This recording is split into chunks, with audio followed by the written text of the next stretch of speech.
Hey everyone, welcome back to the New Mainstream podcast. I'm your host, Mario Carrasco. Excited about today's conversation about communications, trust, language, access, healthcare, and Latino communities. My guest today is Alejandra Soto, Director of Latino Communications at Planned Parenthood. Alejandra has been leading work of building and scaling Latino communications inside one of the most important and visible healthcare and advocacy organizations we have in the country.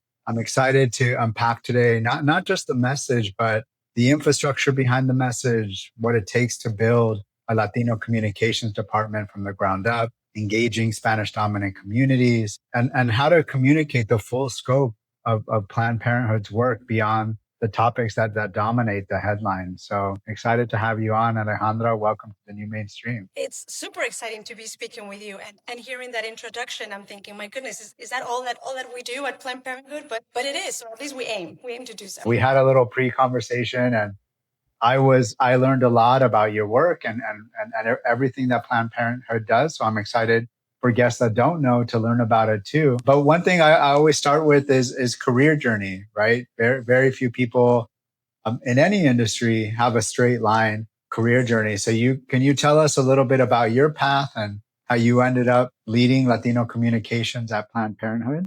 Absolutely, and yes, my line is not straight at all. There's a lot of zigzagging, a lot of back and forth, but it's been driven mostly by passion, by a little bit of good fortune, for sure, some good luck, and also just drive, right?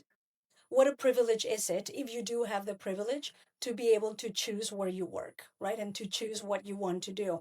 And of course, at the end of the day, it's a job, right? We all want to put a roof over our heads, food on the table, have a little bit of money left over for fun. But it certainly has been a privilege to be able to sort of explore the places, the subjects, and the careers where I find passion and where I think my skill set is a good fit. It's got to be a good fit for you and it's got to be a good fit for the company as well. I studied international relations a long time ago, and I once upon a time thought that I wanted to work at the United Nations, at the World Bank, maybe join the Peace Corps and do something that really sort of mattered, right? Where you were really contributing, your little piece to the pie, to the betterment of something.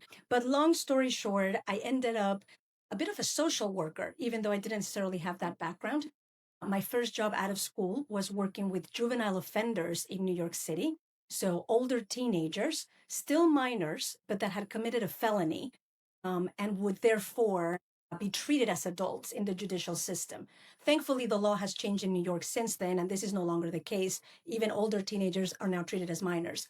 But it used to be that way some years ago. And I ended up working for an organization that tried to catch them before they went to trial and put things in place so that there was an agreement between the community, between obviously the child, the minor themselves, and the courts, that instead of going the judicial route, let's put a program in place, right? A lot of community service, a lot of classes, a lot of infrastructure, so that they didn't go to jail and continue a life of crime, if you will. So I started with that, again, passion project to some degree, and ended up becoming a spokesperson for the organization. And through doing that, right, people interviewing me as a subject matter expert at the time. One time I had the good fortune of meeting the news director of one of the local affiliates here in New York. It happened to be Univision. That said to me, Oye, niña, you look really good on camera. And my reporters tell me whenever they interview you, you speak in sound bites, you tell a good story, you're concise, you're clear, you have good presence. Have you ever thought about becoming a journalist? And I thought, no. But tell me more. Should I become a journalist? I will never forget her, and I will forever be thankful because, again, long story short, I kept my job, right? Monday through Friday, I would go to the office and do what I did. But by then I had switched to something else, but still in the world of communications and so on. And then on weekends, I would go out to Univision and literally get trained for free by anchors, by producers, by writers, by reporters, going out in the field with them, sitting, or maybe another shift, sit with somebody next to their desk and literally mimic, what they were doing and just sort of learn the tools of the trade. Eventually that led to a job at a different station because that's where, openings and the good fortune took me. And since then, I've been a TV journalist, and then I go back to communications as a spokesperson for different organizations. And then I've gone back to TV news, and then I've come back this way. And then I ended up at Planned Parenthood. Reproductive justice, bodily autonomy, right? The concept that every single one of us our bodies are ours, right? It's the only thing that you actually really do own, right? You can lose your home, you could lose your possessions, but your body is yours. That's, you're in it. So the thought that somebody else can tell you what to do and can make decisions about your medical life, your personal life is just preposterous to me. So that was always also a topic of interest. And yeah, and at some point I saw a job opportunity at Planned Parenthood, and and applied, and 5.5 years later here I am. And it's been quite a wild ride, I must say.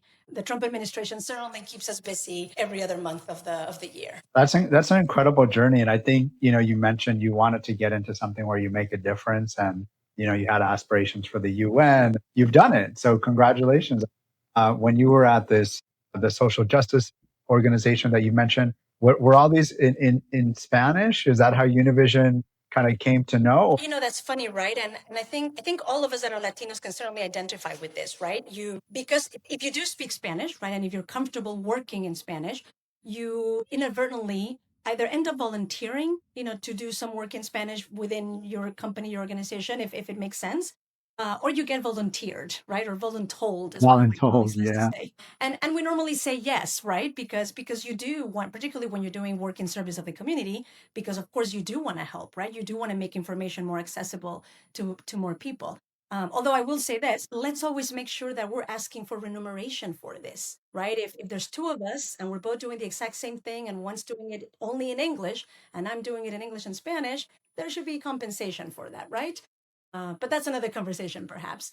But at any rate, no, I fell into working in Spanish only because I happened to be a Spanish speaker, fully bilingual. So I fell into, I was voluntold, but probably volunteered mostly to take on assignments in Spanish that then led to becoming a spokesperson in Spanish. That's great. And so you're at Planned Parenthood.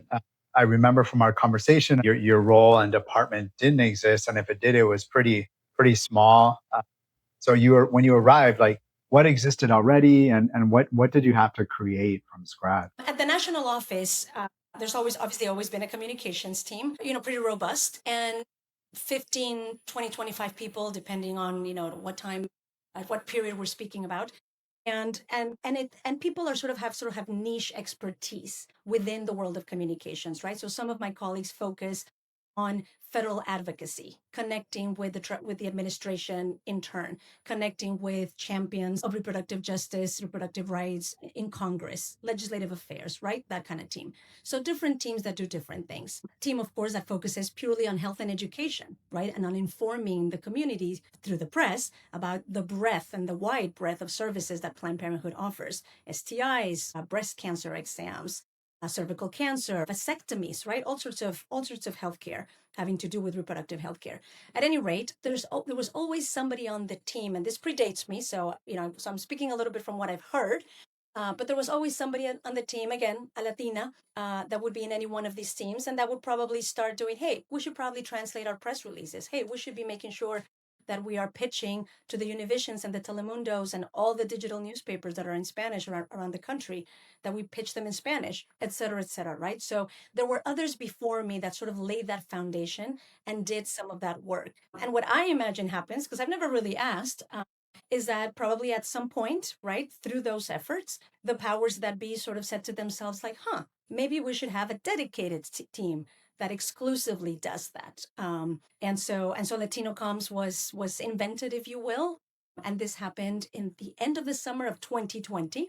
So we're in the middle of the pandemic, right? Everybody's been sent home 2 seconds ago, and all the companies and organizations are figuring it out. And also 2 seconds before elections, reminder. So October of 2020, I was hired, a press officer was hired pretty much within 1 week of each other.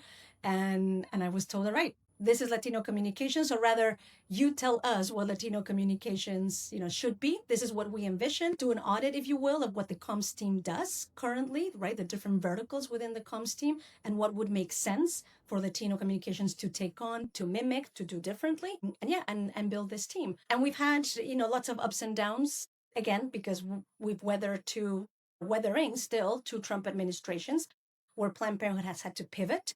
So the team has not grown as I would like it to grow, because of course I would love it if there were 5 of us, or maybe even more, right? So you could really hone in into different niches within Spanish language media, right? And Latino media in English as well. We mostly do work in Spanish, but obviously we work with both in both languages. So it's a very tiny team. Most of our communications teams are small at the moment, but it's been interesting to figure out what can we do from scratch, what can we create in Spanish originally, and then what do we have to translate, unfortunately, because of legal reasons. Because Planned Parenthood is in such a sort of a fight for its survival to some degree, and certainly a fight for the survival of reproductive rights around the country, that, as you may imagine, most of our content that we put out into the world, from the shortest social media post, an Instagram reel, to a very formal press release, everything is scrutinized by the movement against reproductive rights. So we have attorneys that vet everything before it goes out,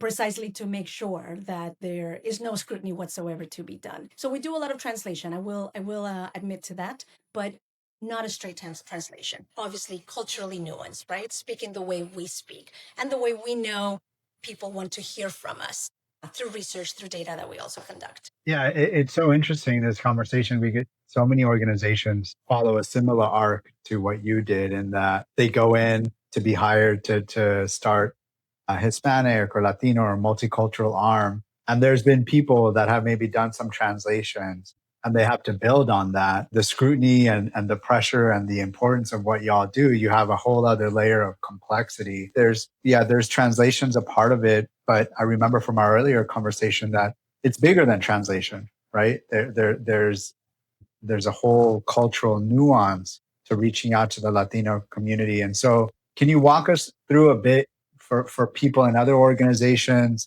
maybe in a similar role to yours, or they have to build it up? Like, how do you start to structure something like this where maybe there's been a couple things done in the past before, but there wasn't continuity, and now you have to build on this?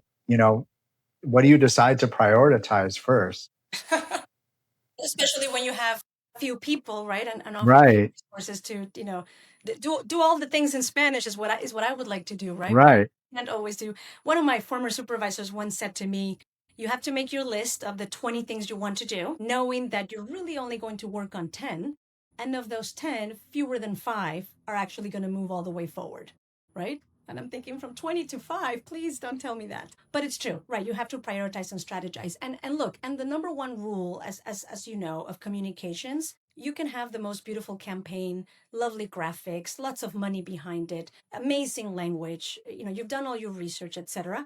But ultimately, if the audience, whoever the audience may be, right, if it's community members, if it's the media, etc., if they're not getting your message, if it's not resonating, if they don't identify with it, then you weren't successful, right? Then you didn't communicate well. So yes, right, in comms, there's always a lot of learning, and I think one has to be really flexible and also leave your ego behind, right? You may think that you're the best writer in the world. If your press release isn't getting picked up, if your Instagram reel isn't getting the clicks and the likes and the hearts or whatever it is that we do on Instagram, then it just didn't resonate, right? And it's not that you're not a good writer, right? Or it's not that you didn't produce good content. It's just that either the way you said it, or the topic that you discussed, or the way you introduced the topic just didn't resonate. So lots of flexibility, lots of leaving the ego behind. Research and evidence-based, right? I mean, we're a healthcare organization at the end of the day. So absolutely everything we do is based on research. And the approach applies to comms as well. I think one of the challenges, and I've seen this in at Planned Parenthood, but also in many other places, is when people, when we forget how diverse and difficult it is to reach, quote unquote, the Latino community and the Spanish speaking audience. Because who are we talking about, Mario? Are we talking about a recent immigrant that got here 6 months ago that needs to schedule an appointment because they think they may have an STI and they need treatment? Are we talking about someone who's been in the country for 10 years, but they're still more comfortable in Spanish? They still consider themselves, they might be bilingual or have some proficiency in English, but they're Spanish dominant. Or are we speaking to the fourth generation Latino who very much feels strongly, right, that they're Latino and connected to their roots, but they're English dominant. They don't even speak Spanish, but they still need to come to a Planned Parenthood health center, right, for whatever service they may need. And so when you say, well, let's reach the Latino community, my goodness, which one of these three people am I reaching? Because I'm going to be reaching them through not only through different channels. One of them probably still watches local news, right? At the 6 o'clock news very faithfully. Maybe they're in their 40s. Maybe they're starting menopause, and that's the type of service that they need. But then the other person might be 25, and they have stopped watching TV 5 years ago, and we're only reaching them through our social media channels. So you absolutely have to be nimble. Your approach has to be three-pronged, four-pronged, five-pronged, depending right on what the audience is and where they are. And you're the one that has to adapt the message to what they're already engaging with, right? And adapt your message accordingly.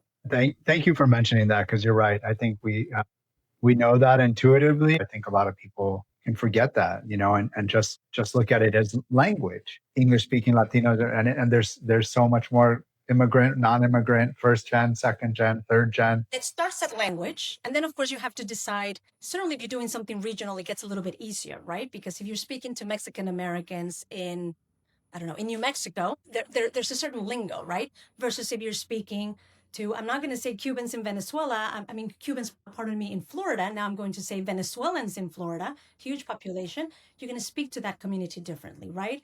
Or people from Dominican Republic in New York. But it starts with language, but it's also the cultural nuance, right? Knowing, there's an expression, a bit of a tagline that we have at Planned Parenthood, right? Like meeting people where they're at, right? Some people are a little bit further along the spectrum, if you will, in being comfortable talking about sexual and reproductive rights, right? If you had told me 20 years ago that I would be saying penis, vulva, anal sex, syphilis, gonorrhea, on a daily basis, I would have said, oh my goodness, what kind of job am I getting, right? But I do, right? Because we do have to talk about these topics candidly and without stigma, but different communities feel very differently, right? About saying some of these words out loud, right? Or at the dinner table. So again, it starts with language, but it also has to have that cultural nuance about what is it like in our home countries and what stigma or comfortability may we have brought with us to the US, and level of acculturation, I would add as a second tier. How Americanized are we? Not just are we speaking English and are we bilingual, but have we adopted what is considered mainstream ideology, or cultural knowledge, if you will, in the US that may be quite different from what we think in Mexico, in Venezuela, in Colombia. So it's just so layered. It really is. You perfectly set up my next question. And I love that you mentioned acculturation, because that's something that's so critical for us from a research perspective. And I know it's acculturation's complicated, right? Because you're assuming there's a movement towards a main culture, but that's not always the case. Like you mentioned, there are immigrants that have been here for 10 years and maybe are not acculturated. Right. And how do you even measure it, right? I mean, other demographics, you can measure how old somebody is, what race or ethnicity. I mean, all of that literally has numbers behind it, right? Or actual data behind it. Acculturation is sort of, I mean, how do I feel? I happen to be from Mexico, so do I still feel Mexican when I go to Mexico and I speak with my peers? Do we think the same about XYZ topics? Or do I now think American? Whatever that means, right? Because obviously there's a huge broad, I mean, in any country, there's a huge broad of ideology as well. So it's important. We measure it. We came up with an algorithm. It's 5 questions. So I'll share it with you and see what you think. Aha, I stand corrected. So but it's not a science, right? It's like where you get the news, how you feel, language, how you talk to friends, work. I want to dive a little bit into something you mentioned, specifically among Spanish dominant. There's also some issues, like some you mentioned, right? Comfortable speaking about terms about reproductive health, but there's things like trust, access to information, culture, religion, community networks. I want to talk about, what are some of the biggest barriers in engaging Spanish dominant Latinos specifically in advocacy work? You mentioned some of it, like I think in general, maybe I think culturally, I'm also Mexican origin, but I think we share that uncomfortable talking about this type of stuff in family settings. I think definitely, I mean, I'm going to use the word stigma because that's that's what it is. It's one of the stereotypes, if you will, right, of Latinos, that we're more conservative. And just to be clear, right, we're not necessarily talking that we're conservative in our politics, right, but conservative, socially conservative, right? There are topics that we just don't talk about out loud, right? This can happen obviously with any culture. Mom and dad may still have difficulty, talking about sex with kids. I think oftentimes we don't, because there is enough literature out there but we don't always seek the literature, right? That guidance that says, do I start talking to my son about sex at age 5 or do I do it at age 10? And if it's at age 5, obviously it's going to be different, right? So what do I say that's differently?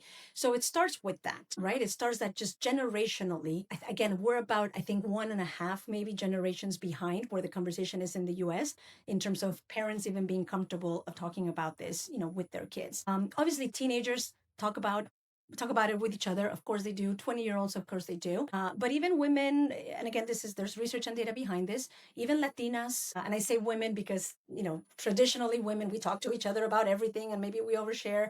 Maybe men, not so much, or not certain details.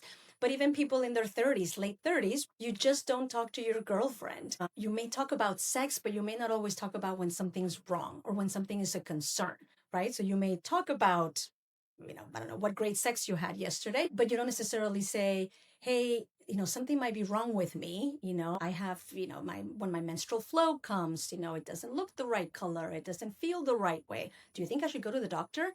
Like, we just don't tend to have those conversations. And even with our doctors, and again, and there's research behind this, even with our doctors, we don't use the correct names for the body parts, right? Maybe you go to your doctor, and this is across men and women, and you say to your doctor, hey, doctor, I have some pain down there, right? Instead of just very plainly saying, my left testicle hurts every time I go to the bathroom, right? Very medical, very blunt, very specific. The doctor knows where to look and what to start looking. But if you say, it kind of hurts down there when I go to the bathroom, the doctor now has to do a whole bunch of questions and research to really get to what you're talking about. So it really is about just getting comfortable saying these words out loud. Just like we say nose and just like we say elbow, we should be able to say penis and we should be able to say vulva, and it's okay, right? Now, I'm not saying we need to talk about this every day, right? And in every conversation and at the dinner table every single night. But it needs to be just part of our dynamic. I tend to equate it as well with mental health, right? If somebody is depressed and is diagnosed with depression and is going to therapy, right? We tend to still, unfortunately, use the expression like, "Ah, no, yo no estoy loca."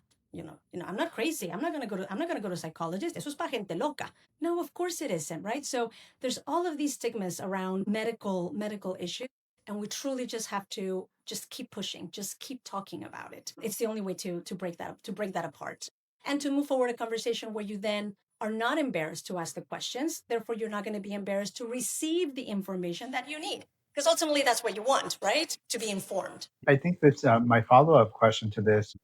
There's that cultural barrier, and I think it's great Planned Parenthood is working to help remove that stigma, like you mentioned. But I think there's also another kind of barrier, stigma, that Latinos, and I think people in the United States in general, generalized Planned Parenthood, don't realize that you offer healthcare services beyond abortion and contraceptives. Is that stigma or stereotype of the services you provide more prevalent among the Latino communities, or how is it different? 100%, 100%. I think overall, most people in the U.S. who have heard of Planned Parenthood or know of Planned Parenthood, the immediate connection, independent of racial, ethnicity, age, and language, abortion. It's the very first thing that people talk about. And we certainly stand behind, proudly offer abortion services and proudly stand behind that.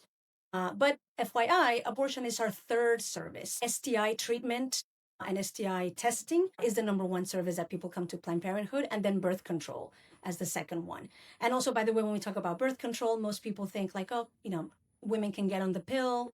I guess men can wear condoms. I say I guess because there's still some challenges to getting our Latinos to wear a condom on a regular basis. But there's a whole breadth of contraception that's available to both men and women, right? So again, things that we need to talk about, things that we need to get more comfortable with. And because abortion has been politicized and, something that used to be, well, of course it's a personal decision, right? It's about, something in your own body, and also a decision about whether you want to have a family or not, or if you already have a family, whether you want to grow it. Such a personal decision. Who would have known, who would have believed that it would become politicized? That now in some states, it's almost as if people have to like call up the governor or call up a judge and say like, oh, please remind me, did you prohibit abortion in the state? Can I go get an abortion? My husband and I have 5 kids. It's just ridiculous, right? That governors, that judges, that the president himself are even in these conversations. And it's also a medical issue. For many people, abortion can either be because you need one for financial reasons, for personal reasons, or for medical reasons. I mean, there's a multitude of reasons why people need an abortion. And even the medical reasons have also now ended up in court, right? Where judges are not experts, right, by any shape of the imagination, and are making medical decisions about whether doctors should intervene during an ectopic pregnancy to save the life of the mother or let her bleed out until her life literally is within 30 seconds at risk to then allow an abortion to take place. So it's absolutely wild to me that that I've even had to explain this, right? And that this is where the state of reproductive rights are in the United States. But you're right. Absolutely, right? People have many different feelings about abortion. Any feeling you have about it, of course, it's valid. You can be against it, you can be for it. That is absolutely your right. And you absolutely should not be forced to have an abortion, nor to not have one. That's where we need to do, that's where the next work is, if you will, for Planned Parenthood, right? To make sure that what poll after poll tells us that most Americans, most people in the United States do not want government interference. Now we just have to make sure that we achieve and get the government, out of our bodies, quite frankly. 100%. And I think there's a gap there, right? Like you mentioned how Americans feel about it and how the laws are reflected.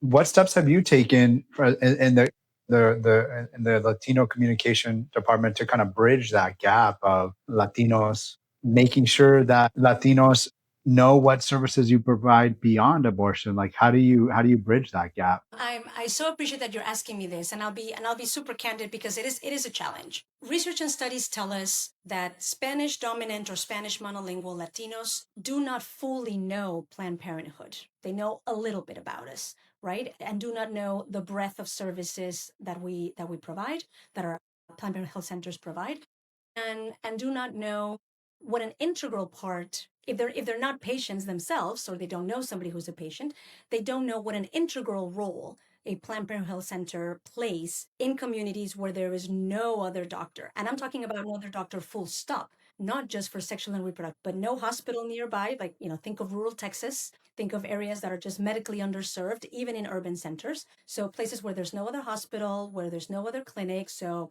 your son's playing, outside, riding their bikes with the kids, and he falls and breaks his arm, and you have to drive 2 hours or wait even longer for an ambulance to come get him to the nearest hospital. So if there's a Planned Parenthood Health Center, we don't provide care for broken arms, but it could be your first point of contact to at least have somebody take a look, provide some sort of support, some sort of assistance, or connect you to the right medical center, right? I really think of Planned Parenthood Health Centers not just as a clinic where people go to get health services, but really as a community center to some degree, right? Where maybe you've also encountered promotores de salud, where maybe you've also encountered sex educators that speak your language, that do talk about these things, that also offer maybe some evening classes for parents, how to talk to my kids about these topics, right? It's so much more than abortion, and it's so much more than just a clinic. And because the Latino community doesn't fully know us, right, as on the health, on the education side, then there is the challenge of how do we bring you over into the advocacy work, right? Into the like, hey, you got to call your senator and tell him to vote, against the national abortion ban that XYZ legislator is pushing for, right? Or hey, we're going to march on the steps of your local city, city hall this weekend. Come join the march to show your support that you don't want the government involved in your medical personal decisions. So it's difficult, right? To get, again, speaking of Spanish monolingual, Spanish dominant, less acculturated. But that's the work that we try to do, right? Through the press, try and get as many health and education stories out there so that people understand the breadth of what's at stake. Because if you lose the health center that provides abortion, you're also going to lose the health center that provides contraceptives, because they're right there, right in the same location. So that's the connection that we do have to make, and it is a challenge. One of the reasons why it's a challenge is because Spanish language media, obviously composed of people from the very same community, right, our very same audience, doesn't cover health and education, sexual and reproductive health and education topics with the variety or the breadth that English language media does, right? So, I mean, I can tell you at least certainly once a month, you can pick up a magazine or obviously go online, whether you're reading, Cosmo or Self, etc. And there may be an article there about menstruation, right? Or a new type of condom. And you pick up the counterpart in Spanish, and there isn't. That content is just not there. So it is still a challenge for us to penetrate, if you will, through Spanish language media. Again, to leave the stigma behind, and let's just talk about these topics openly. That's got to be difficult for you. I mean, you have a media background, so you know how important it is. I mean, you worked at some of the biggest Spanish language media organizations. How do you do that for the Yeah, I brands mean, and companies listening? Like, if someone and wasn't willing to I talk get it, about it, right? If you're a Spanish language outlet, because I certainly don't want to just say, they're not doing their job, right? I want to give that impression. If you're a Spanish language outlet in the US, right, directing your content to Spanish speakers in the US, you need to cover what's going on in the US, right? So the politics of the day, the economy, what's going on with the economy, maybe some crime. If you're a local news outlet, you're covering local crime. Then you got to cover everything that's happening in Latin America, because again, your community may live here, right? But you still want to know what's happening in your home country. Currently, again, thank you, Trump, right? We have to be covering a lot of immigration issues because that is still a disaster, and the atrocities that are still taking place. You got to cover weather, you got to cover sports, right? You got to cover entertainment. So how does healthcare get in there, unless there's I mean, I would say that there's a public health crisis happening right now in the United States when it comes to reproductive health care, because half of the states have abortion bans or prohibitions to some degree. And in the other half, that doesn't mean that it's 100% protected all of the time. So that's a crisis. But is it a big enough crisis, in the opinion of a large audience that is also interested in the politics of the day, in the economy, in Latin America, in immigration? So it's difficult. It's difficult to penetrate. And I can tell you from being a journalist, right? Sometimes a decision is made by a journalist that's really tenacious, and really insist with the news director, right? Or with your editor, like, we got to cover this, we got to cover this. Or sometimes it comes from the top down, right? A good editor that says, hey, this is what's going on and nobody else is writing about it. We should write about it.